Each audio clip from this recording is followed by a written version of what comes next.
chiesto al mio insegnante di religione dove potevo comprare una Bibbia. Da perfetto idiota non mi sono posto il problema che non potevo, da cattolico, leggere una Bibbia nel 1960. E difatti molto gentilmente il sacerdote mi ha detto: sì, ma lei prima deve trovarsi un padre spirituale. Io ho comprato la Bibbia, non ho preso il padre spirituale. Allora, la fine dell'indice dei libri proibiti viene con cosa? Con il Concilio Vaticano II.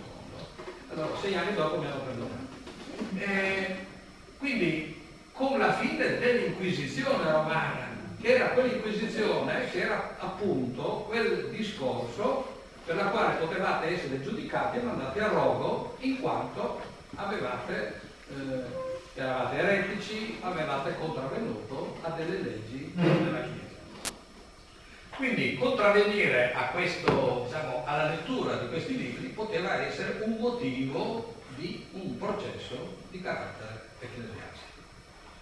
E ai tempi di Galileo questo poteva significare anche rogo, se non riconoscevate di aver sbagliato, cioè facevate una biura.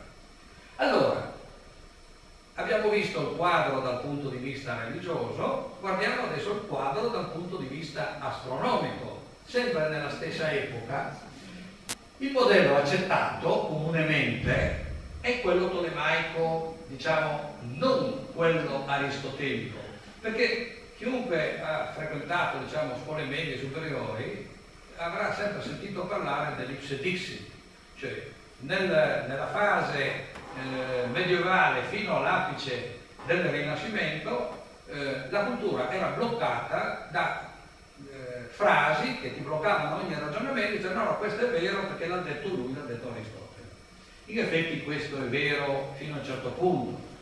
In effetti è vero che quell'ipse dixit si agganciava a Aristotele, ma era una visione filtrata in un certo modo dall'evoluzione della cultura vista sotto l'ottica della Chiesa. In particolare, come dicevo prima, era la visione di San Tommaso. San Tommaso, per l'appunto, accetta di fatto la struttura del sistema tolemaico, che è un sistema che vede la Terra ferma al centro dell'universo, con le orbite dei vari corpi celesti, e siccome questi corpi celesti poi hanno dei moti che solo questo semplice moto circolare non sarebbe sufficiente a rappresentare esattamente i loro spostamenti, allora questi corpi a loro volta si muovono lungo circonferenze che sono centrate sull'orbita principale. Allora questo sarebbe la struttura fondamentale del sistema come l'ha visto Tolomeo. In effetti nemmeno questo è esatto.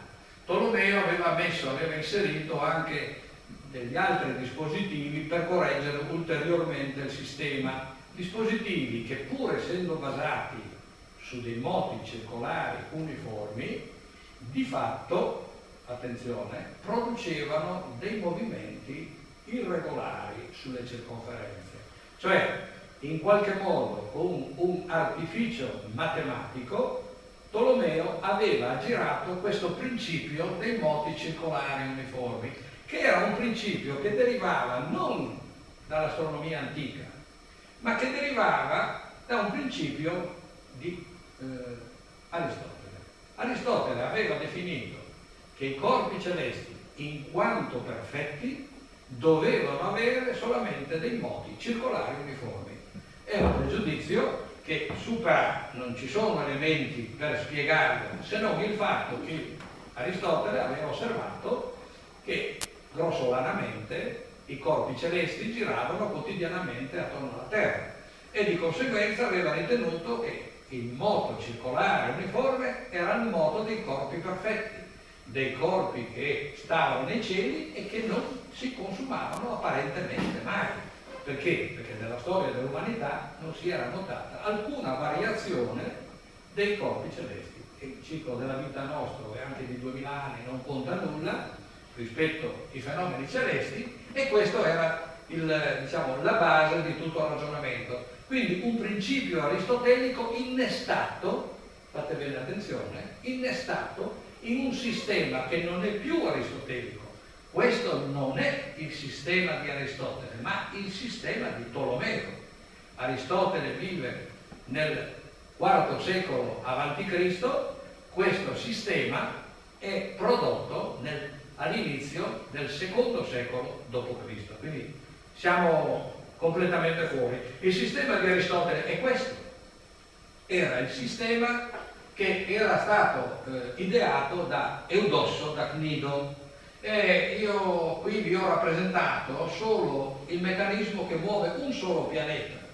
Cioè, vedete che complessità di movimenti. Allora la Terra ferma al centro, allora c'è questa circonferenza che ruota secondo questa freccia, dove è innestato questo raggio che porta a sua volta quest'altra circonferenza dove il pianeta che ruota in questa maniera, questa circonferenza a sua volta è innestata su un altro sistema di circonferenza che a sua volta ruota in questa maniera, e finalmente con questo sistema abbiamo il corpo che viene portato in giro in movimento.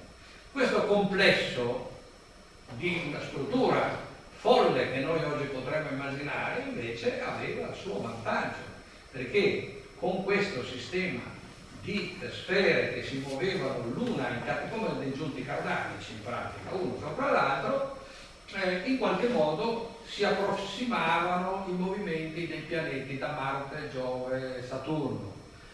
Bene o male Luna e Sole non funzionavano affatto con Mercurio e Venere, tant'è che durò quello che durò. 150 anni dopo la sua elaborazione era già stato sostituito e si cominciò a pensare a un protosistema tolemaico finché si arriva al grande matematico Claudio Tolomeo, che produce quello che abbiamo visto sopra, che è veramente una macchina bellica nel rappresentare i movimenti dei corpi celesti. Perché dico che è una macchina bellica? Resiste 1500 anni. Cioè un sistema che arriva a resistere 1500 anni a ogni tentativo di scalfire le basi della sua teoria ci fa capire quanto fosse preciso.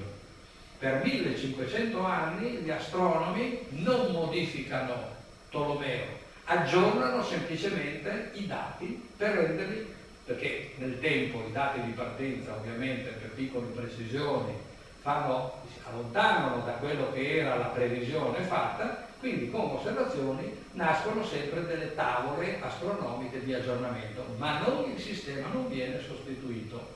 Quindi avremo le SIG persiane, le tavole persiane come le tavole alfonsine, tavole rudolfine e via avanti, sempre tavole di aggiornamento numerico, ma il sistema rimane invariato. Girava all'epoca di Tolomeo anche il sistema di questo signore, che è un certo Tycho Brahe, che era un danese poi scappato dalla Danimarca e si era stabilito a Praga, che è poi colui il quale assume come collaboratore matematico Keplero, che è il più grande osservatore prima dell'avvento dei sistemi ottici. E ormai siamo